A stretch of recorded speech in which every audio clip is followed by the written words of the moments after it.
Price Lord. நீதிமொழிகள் 28வது அதிகாரம் 13வது வசனம். தன் பாவங்களை மறைக்கிறவன் வாழ்வடைய மாட்டான், அவைகளை அறிக்கை செய்து விட்டு விடுகிறவனோ இரக்கம் பெறுவான். ஆமேன். இந்த வசனத்துல நம்ம செய்ய வேண்டிய 2 முக்கியமான காரியங்கள் இருக்கு. ஒண்ணு, நம்மளுடைய பாவங்களை மறைக்க கூடாது ஆண்டவர்கிட்ட. இன்னொன்னு, அதை நம்ம அறிக்கை செய்து விட்டு விடணும். நம்ம செய்கிற ஒவ்வொரு காரியங்களுமே அது ஆண்டவருக்கு முன்பாக வெட்ட வெளிச்சமா தான் இருக்கு, வெளியரங்கமா தான் இருக்கு. ஒருவேளை நம்ம செய்கிற காரியங்கள், அதாவது 4 சுவத்துக்களை நம்ம என்ன பண்றோங்கிறது மனிதர்களுக்கு வேணா தெரியாம இருக்கலாம்.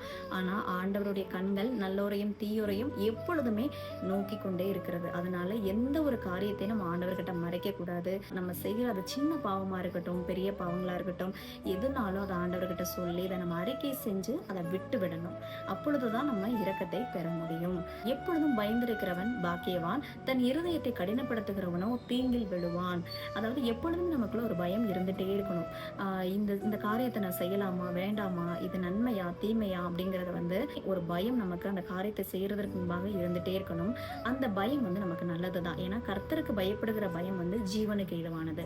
நமக்கு தேவையில்லாத பயம் தான் நமக்குள்ள இருக்கக்கூடாது. தன் இருதயத்தை கடினப்படுத்துகிறவன், அதாவது சில பேருக்கு நம்ம செய்யறது தவறுன்னே நிறைய பேர் ஒத்துக்க மாட்டாங்க. இதெல்லாம் ஒரு தவறா, இதெல்லாம் சின்ன விஷயம் தானே, இது எப்படி தவறாகும் அப்படின்னு சொல்லி நிறைய பேர் தன்னுடைய இருதயத்தை கடினப்படுத்துவாங்க. ஒரு எக்ஸாம்பிளுக்கு நான் ஒரு விஷயம் சொல்றேன். இப்போ ரீல்ஸ் பண்றோம் இல்லையா, சினிமா சாங்ஸ்க்கு நம்ம ரீல்ஸ் பண்றோம், இதெல்லாம் தவறான்னு கூட சில பேர் நினைப்பாங்க. ஆனா அது தவறுதான். இதுக்கு முன்னாடி நானும் அதை தான் பண்ணிட்டு இருந்தேன். இன்ஸ்டாகிராம் ரீல்ஸ்க்கெல்லாம் நான் ரொம்ப அடிக்ட் ஆகி தான் நானுமே இருந்தேன். ஆனா அது எப்போ நமக்கு தவறுன்னு சொல்லி ஆண்டவர் உணர்த்துறாரோ அப்பவே நம்ம அதை விட்டு விடணும். ஏன் அது தவறு அப்படின்னா, ஏன்னா நம்ம செய்கிற சில காரியங்கள் பார்க்கிறவர்களுக்கு ஒரு இடறுதலை கொடுக்குற மாதிரி இருக்கு. அவர்களுக்கு நம்ம இச்சையை தூண்டுற அளவுக்கு சில காரியங்கள் ரீல்ஸ்ல இருக்கு. அதனால நம்ம அதை செய்யக்கூடாது.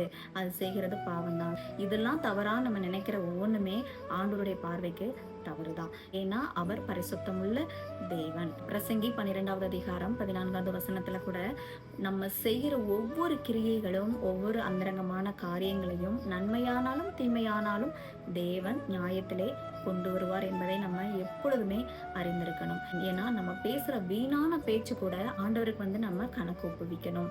அதனாலதான் நான் ஒவ்வொரு வீடியோலையுமே சொல்றேன், அவருடைய வருகை ரொம்ப சமீபம்.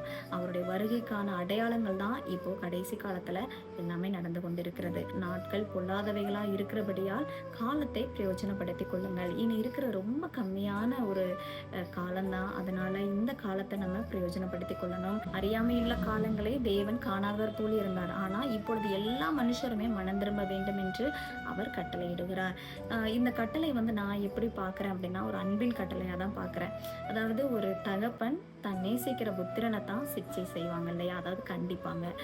ஏனோ தானோ எப்படியோ வளரட்டும், அவனுக்கு பிடிச்சதை அவன் பண்ணிக்கிறட்டும் அப்படின்னா ஒரு நல்ல தகப்பனுக்கு அது அடையாளம் கிடையாது. பிள்ளைய கண்டிச்சு வளர்க்குறாங்க, இது தவறு, இது வேணாம் அப்படின்னு சொல்லி எந்த ஒரு தகப்பன் கண்டிச்சு தன்னுடைய பிள்ளைய வளர்க்குறாங்களோ அவங்க ஒரு நல்ல தகப்பனுக்குரிய அடையாளம். அதை தான் ஆண்டவர் நமக்கும் கட்டளை இடுகிறார். ஆனால் இனி காலம் இல்லை, அதனால நம்ம இப்பொழுதே மனம் திரும்ப வேண்டும் என்பது அவசியமா இருக்கிறது. அவர் புறஜாதிகளுக்கும் தேவன் தான், எல்லாருக்குமே அவர் தேவன், எல்லாரையுமே அவருடைய கரம் தான் உண்டாக்கிற்று. அதனால அவர் எல்லாருக்குமே தேவன். நம்மளுடைய எல்லா பாவங்களுக்காக தான் அவர் மரித்தார். பாவங்களை மன்னிக்கிற ஒரே தெய்வம் நம் ஆண்டவராகிய இயேசு கிறிஸ்து மட்டும்தான். அதனால நம்ம என்ன பாவங்கள் செய்தாலும் அதை அவர் மன்னிக்க ரெடியா இருக்கிறாரு. பாவத்தின் சம்பளம் மரணம் என்று வேதவசனம் சொல்லுகிறது. பாவம் செய்யாத மனுஷங்க கிடையாது. ஆனா அந்த பாவத்திலே நம்ம விழுந்து போயிடக்கூடாது. அதுல இருந்து நம்ம எந்திரிச்சு ஆண்டவர்கிட்ட மன்னிப்பு கேட்டு இதை அறிக்கை செய்து நம்ம விட்டு விடும் போதுதான் நமக்கு இரக்கம் கிடைக்கும். அந்த இரக்கம் நம்மை நித்திய ஜீவனுக்கு ஏதுவாக நம்மை நடத்தும்.